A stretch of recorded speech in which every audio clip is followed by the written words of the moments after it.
Lulu might be the other ban coming in, which is one of the very traditional counter picks to Malzahar. But also Time Kench, as you highlighted, because Devour is also extremely powerful against Misfits composition. So there are two supports they could look at. Ash ban is actually something I do not agree with. I think Sivir is going to be more than fine for Misfits. And Sivir also works extremely well with things like Rengar, Malzahar for the catch potential, even Camille with her insane mobility already. I would love to see that pick from Hansama. But he might just be a naughty boy and play Draven, like he did last week. See how he adapts to pick and ban phase. Vitality have jungle. They have 80 carry left, or not 80 carry, rather, support left, 4 potential lock-in options. And they're going to give Joko his chance on the Lee Sin. Going into the Rengar matchup, this is going to be a tough one. Yeah, I really just can't agree. I think Ivern here would have been a great choice. I understand. You heard it, ladies and gentlemen. Hey, I said it, naughty boy. Said Hansama's a naughty boy. Draven, naughty champion for naughty people, I guess. Could have just played the Sivir for your team, but if you are really good at Draven, if you already won a game on him, you played it against Jin last time, he clearly likes this matchup, it's up to him. But I think there's a lot of picks here where it comes down to comfort more than anything for a lot of these guys. Where, like, if you actually look at him, and you don't necessarily build the perfect composition, but in terms of comfort, you get some key picks. Well, comfort is the story for AOD as he picks up the Nami once again. But someone stepping out of their comfort zone is Power of Evil, getting his hands on the Taliyah, a champion he has yet to play this season. And this is 2 games in a row where he's played something new. And it's gonna be an explosive Misfits composition. You have like 3 lanes that are fantastic to just snowball. Bot lane with Draven, we've seen it before. You have Malzahar ulti level 6. Roams from Taliyah to impact both top and bot lane. The best jungler, the best top laner as well. Like, I feel like almost no matter who gets the kills on the side of Misfits, they're happy. Like, every single member right there can have insane impact on the game. He's played something new. And Nami coming in from AOD, again, the comfort pick for him. But playing Nami against Taliyah, Rengar, I'm going to say no thank you right there, because you're going to get camped and you have nothing you can do against it. Tidal Wave, not going to be enough. But if you're still holding on to hope, at LO Esports, hashtag VIT win. Rengar, if you want to put your vote no for Vitality, hashtag MSF win. If you got faith in the Misfits, and if you're expecting another clean game to come out from them. Now, I'm not expecting a clean game from Misfits. I'm expecting a bloody game. Now, we said that last time. I'm hoping for a bloody game. I am praying for a bloody game. I want to see this comp, or either comp, pop off. I want to see some action. And even without the Sivir, we got the Draven, as we mentioned, making that Ash ban like really just almost irrelevant. Move forward. Here we go, ladies and gentlemen. Game 2. It took 28 minutes last time for a first blood. It won't happen again. It's not going to happen again. Come on. I believe. We've never seen that before. Almost irrelevant. I remember a game in London, in Wembley, we played like 3 years ago, my first year as a caster, where no one did anything. And the crowd got so mad, they just started screaming at the players to like start fighting. We're not going to get that again. Like, that's the last time I remember a game where just nothing happened. I'd ask kindly that you do not scream at the players. That is poor etiquette. Oh, man, that one guy, the quote is still in my head. I can't say it on air, sadly. But that was so funny, man. Sure, you can all imagine. It involves expletives and really wanting to see fights. But I think we are going to see some fights. Draven, a champion that doesn't need to snowball, but finds such strength when he does. Such an aggressive early carry. And yeah, that's actually like a very normal misconception when it comes to Draven. Like, some people still think that Draven is all about just dominating early games, just like destroying your lane, and then suddenly you just take over the game. But actually, no, it's all about just literally sitting and stacking up, get your Ghost Blade, and then suddenly you hit this big power spike, and you can actually start cashing in. I'm going to be honest, Deficio, that does not sound like a bloody bot lane to me. That sounds like a lot of farm. Well, yes. You also want level 6 in your Malzahar. He's early trading, has been nerfed a bit with the Voidling nerf. Okay. So bot lane on the side of Misfits are going to be fine farming for level 6. Bot lane on the side of Vitality, Steelback is going to be okay with it, but AOD, he's going to start sweating up there. He's going to start seeing that level 4 Malzahar, level 5 Malzahar, level 6 Malzahar. Then he's going to click tap, and he's going to see Ghost Blade on Draven, and then he's going to get 2-shot. So it's not going to be fun for AOD, but everyone else is kind of like, all right, cool. I've been here before. I've tried this.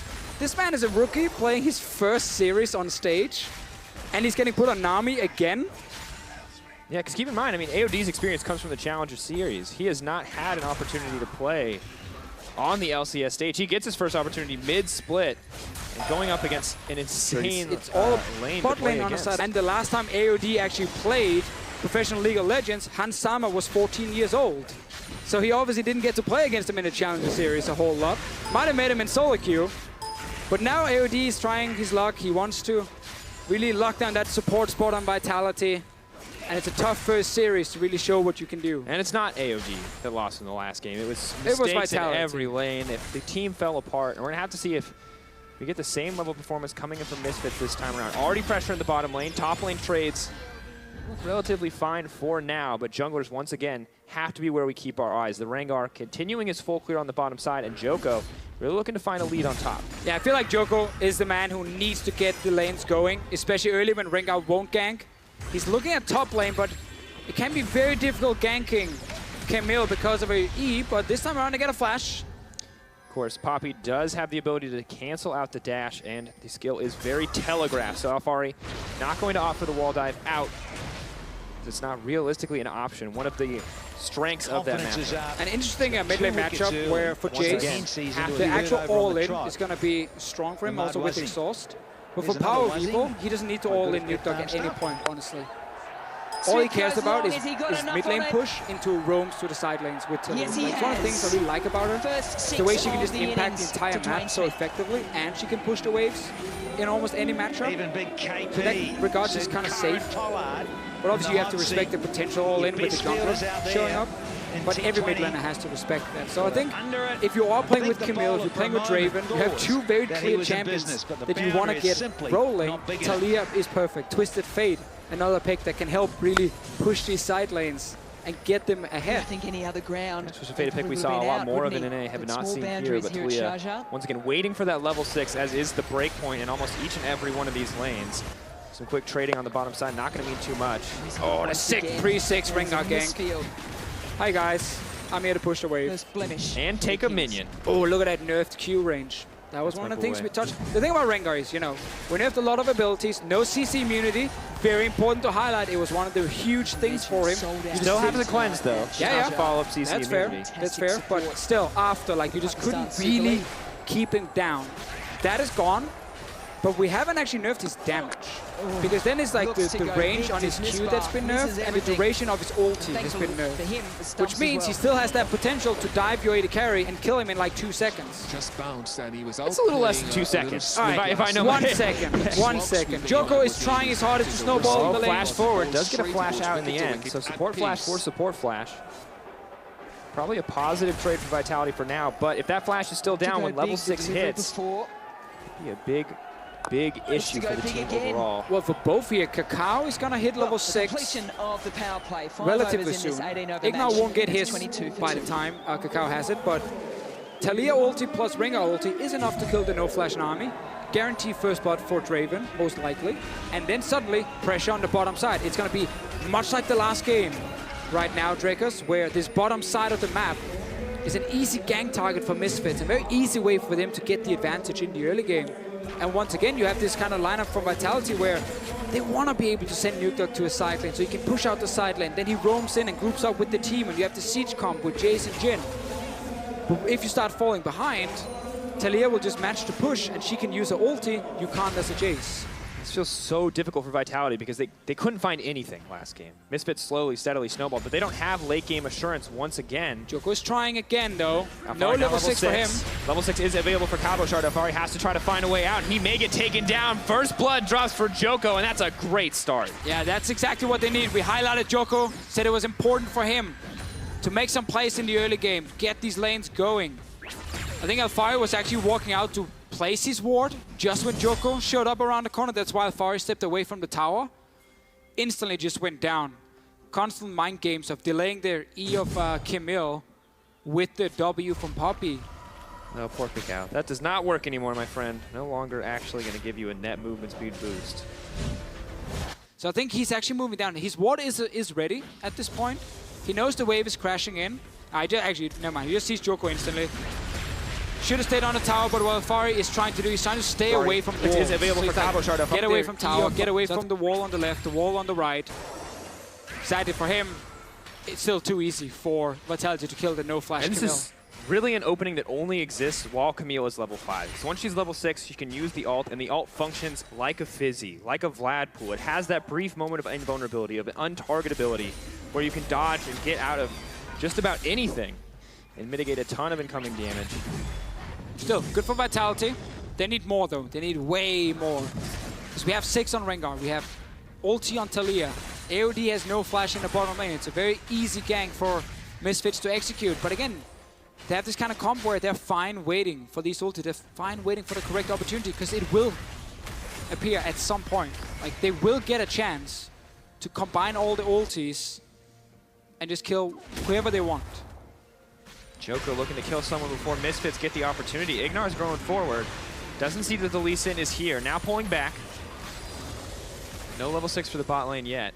Joko has ulti as well. Now, Kakao is nearby. TP coming in. Maybe looking to find a play here. They're going to ult to try to go all in here.